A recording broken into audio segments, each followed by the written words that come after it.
Welcome to JonGetsGames. Today I'll be reviewing El Gaucho. This game has you herding cows, specifically trying to get large herds of single types of cows. And the bigger the herd, the more money you're going to get when you sell it off. The main mechanic of this game is dice pool drafting, where you roll dice into this awesome corral and then pull them out to evaluate a variety of actions. First I'll show you how the game plays, and then I'll jump into my review. Here's a starting setup for a 4-player game of El Gaucho. We've added these cows to this field, and we've added them to each row until we meet or exceed 20 in the values, which is why there's only 2 cows here. And then each player has started by putting one of their figurines in some of these bonus spots down at the bottom of the board. The start player grabs the dice and they roll it in this pretty awesome corral that keeps the dice together, and then it makes sense to kind of sort the dice out by their die roll to see what their options are. Then the player must activate 2 of these dice. Now, if they wanted, they could grab 2 dice and combine them together, so they could take these 2 6s, for instance, and make a 12. And by doing that, they can look out to this field and claim one of these cows. In this case, they could put a standing up gaucho on this 12 bull right here because of that value. Instead, they could have taken just one of these 6s and instead put this figure laying down, because you'll see there is a small 6 in the far right side. So that means you're kind of halfway towards claiming this, and on a future turn or as a future action right now, you could grab another 6 to stand that person up. But instead, maybe they want to claim that but not go too crazy on it and do something else with their other die. So another option would be grabbing a die to utilize one of these actions down here instead of claiming these cows, because I think that's pretty self-explanatory. If you pull a 2, you could put a standing up person here. If you pull a 4, you could put it here, or add 2 together to get an 8. So down here, you'll see these 3 spots all have a 1, 2, and 3 pips on them. So this player could take this one, for instance, and take one of the figures and add it to any of these spots. You'll notice there is a spot for all of the players, so you're not blocked out of a location when somebody else is in it, like this one, for instance. However, the player is, in this case, the blue player is not allowed to take this 6 and put another character down here, because in setup, they put a figurine down there. So let's say, for instance, they take this one and they add it down here.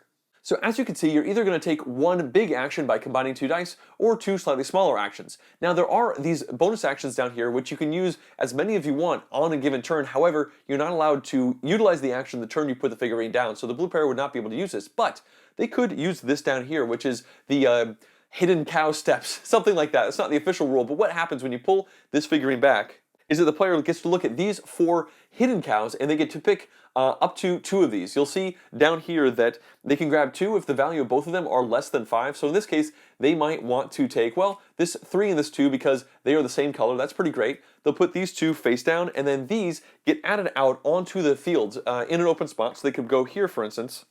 And as the final part of this powerful action, they get to put standing up gaucho figures on each of them.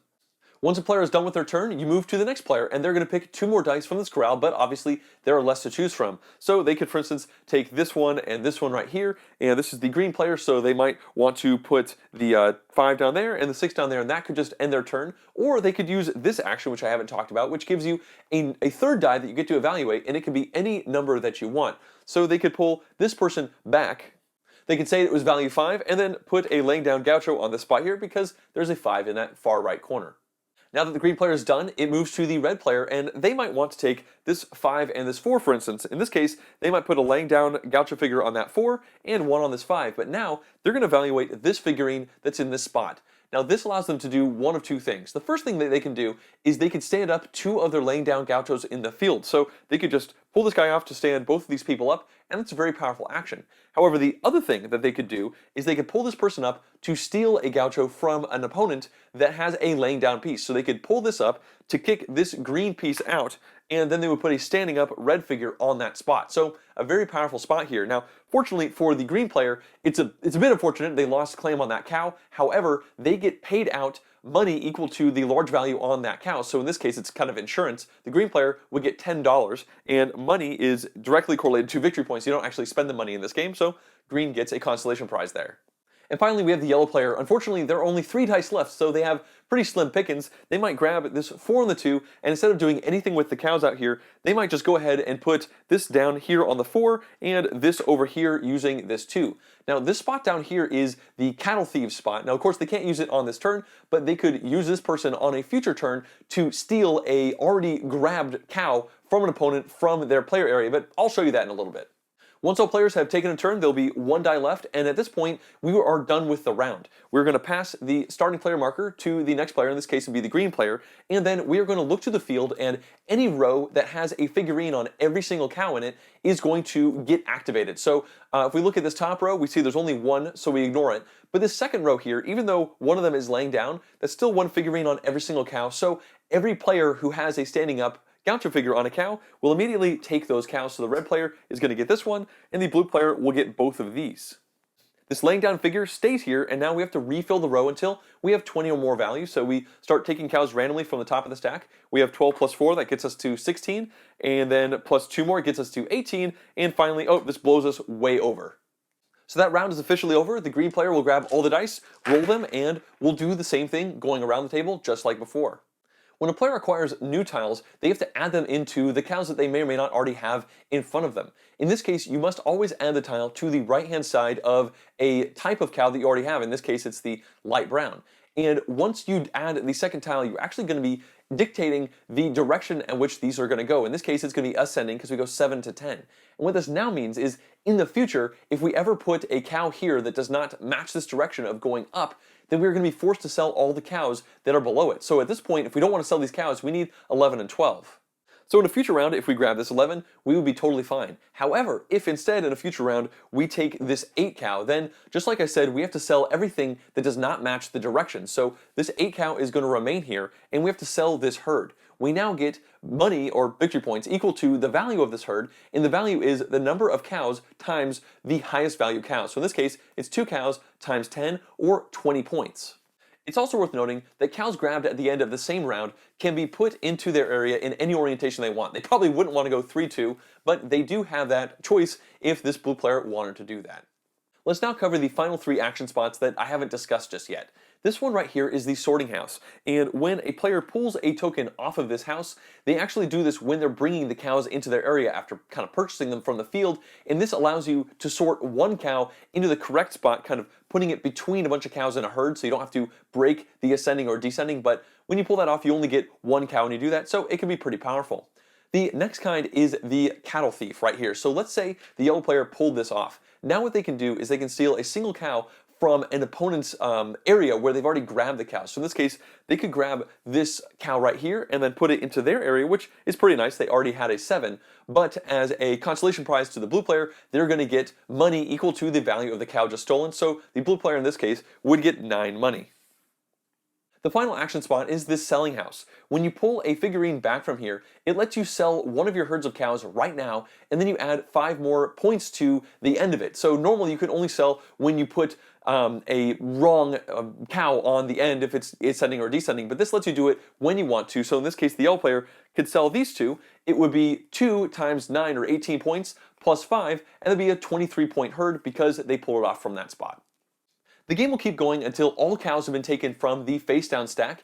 At that point, you will do one final round where players will not even roll the dice, they'll just evaluate all of their bonus actions, and then every player will sell off all their herds, and whoever has the most money at that point is going to win the game. Let's now begin the review for El Gaucho, and we'll start with a few positive points. The first of these relates to the cow field and how interesting a mechanic this really is. Specifically, I'm talking about putting your gauchos down onto the different cows and having the field only get taken once there is at least one figurine on every single cow, whether it be standing up or laying down. This gives you a bunch of interesting things to think about. Specifically, when you are taking these cows, you have to put them in order or else you break them up and you get probably less money than what you wanted.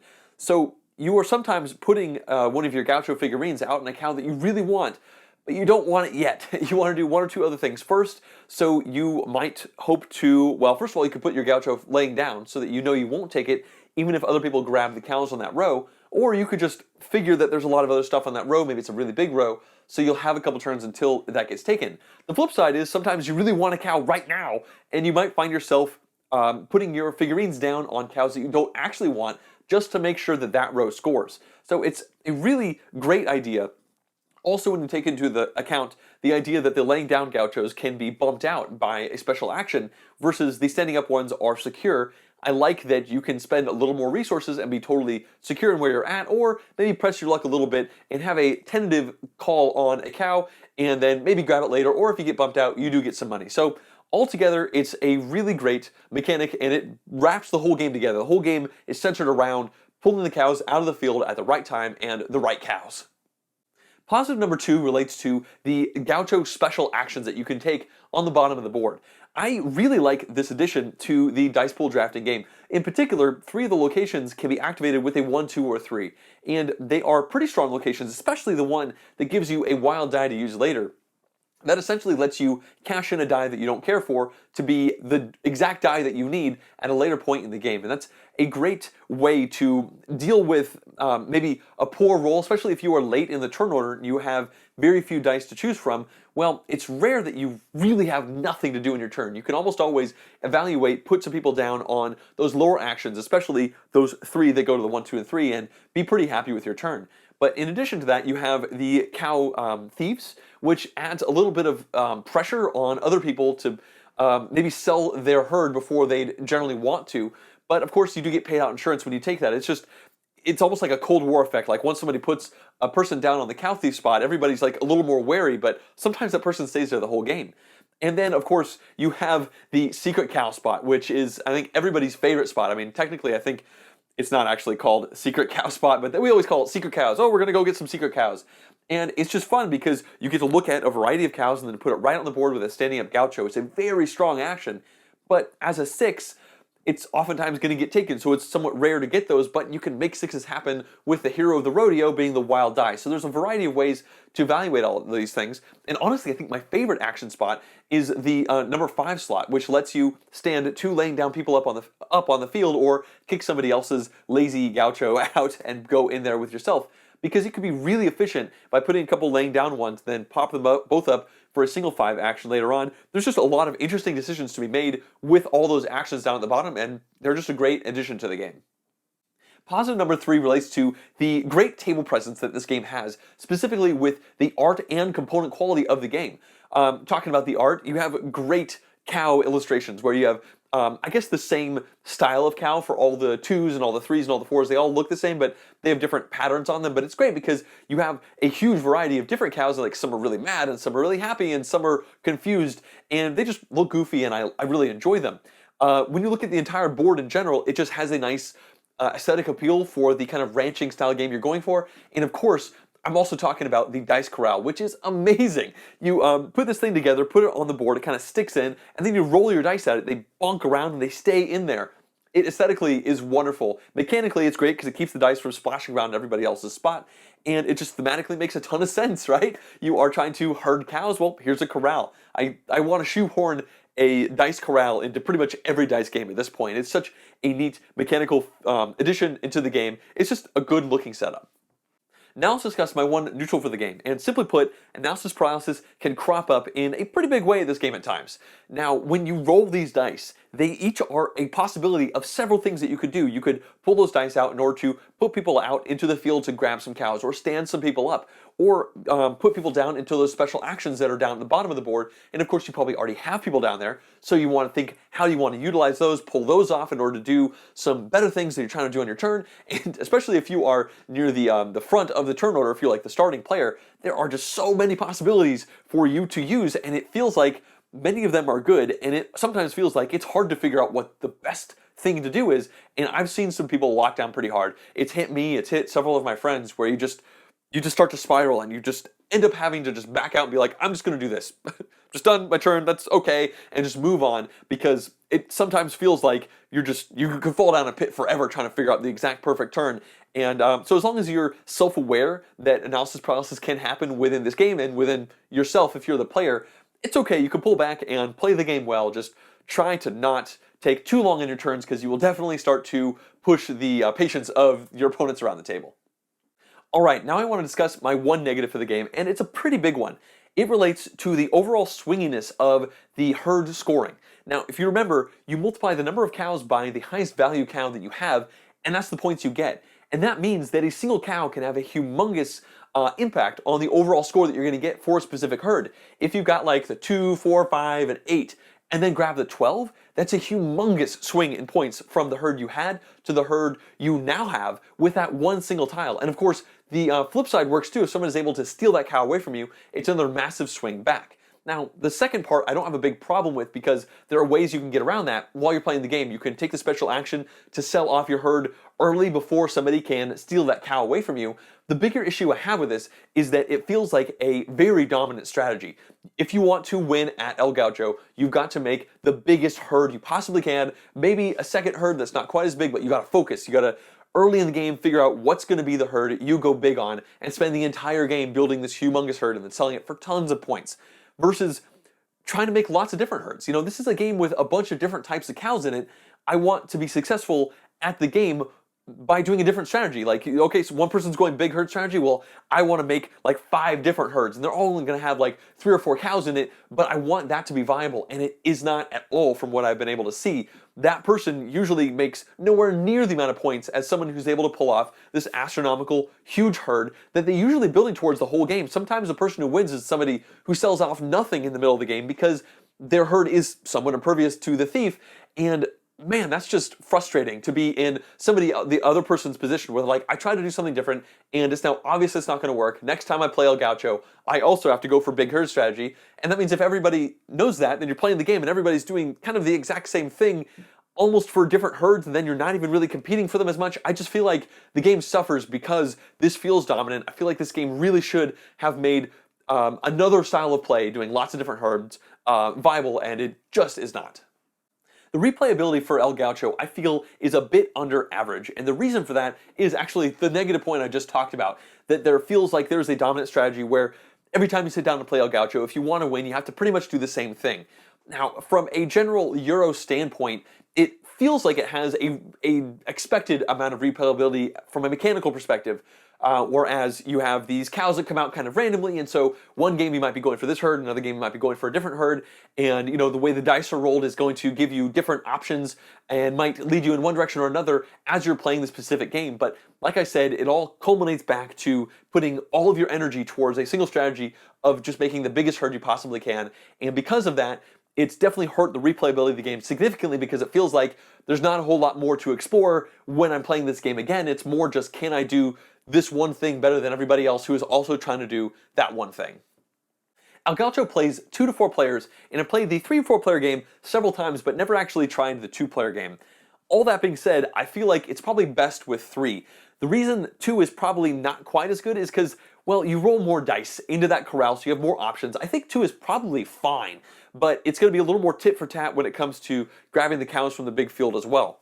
The 4-player game I found could go a little bit long, mostly due to analysis paralysis like I talked about earlier. There are so many dice being rolled, there's so many cows out there in the field, and there are so many opponents who are trying to do things. It can just take a while until it comes back to your turn, especially if you happen to have a simple turn, and then everybody has a slow turn. It can feel like you go long stretches of time before you do something particularly interesting, and that is a bit of a problem. It played okay at 4, I would not refuse to play it at 4, but I think all these things considered makes 3 the good sweet spot.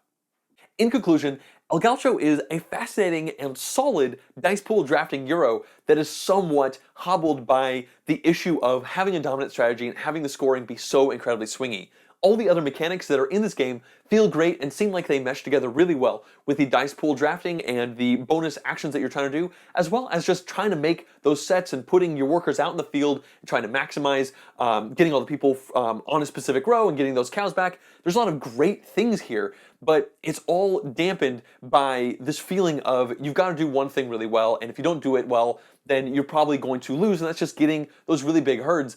And if everybody's trying to do that, the one person who gets the biggest swing is going to be the one who wins, and I've oftentimes found that the winner gets a lot more points than the loser. Like, doubling of points is a thing that has happened, and this is a game where even the person who loses is probably going to have over 100 points. So these are humongous scores, and I think that does water down the experience, and it's made it less fun for me. It's become more of a frustrating experience as I've played it more and more. I actually really like this game the first couple times I played it, but now that I've played it, I don't know, I think 6 or so times now, that last time was very frustrating, and I'm not sure how many more times I'll potentially even be playing this game because of these issues and because I just don't feel like there's that much more to explore in the game when it seems like it's got one thing that you gotta do and you better do it well. So ultimately, I don't really recommend the game. I did have fun with this game for several plays though, I will give you that. So it is not a terrible package, it's just a bit of its own worst enemy when it comes to that swingy scoring at the end. I'd like to thank all the people supporting this channel through Patreon, including the producer level pledges. If you too would like to directly support the channel, you could do so at patreon.com/JonGetsGames. Also, if you'd like to see more in-depth board game reviews like this one, as well as full game playthroughs and vlogs, please subscribe to the channel. Thanks for watching.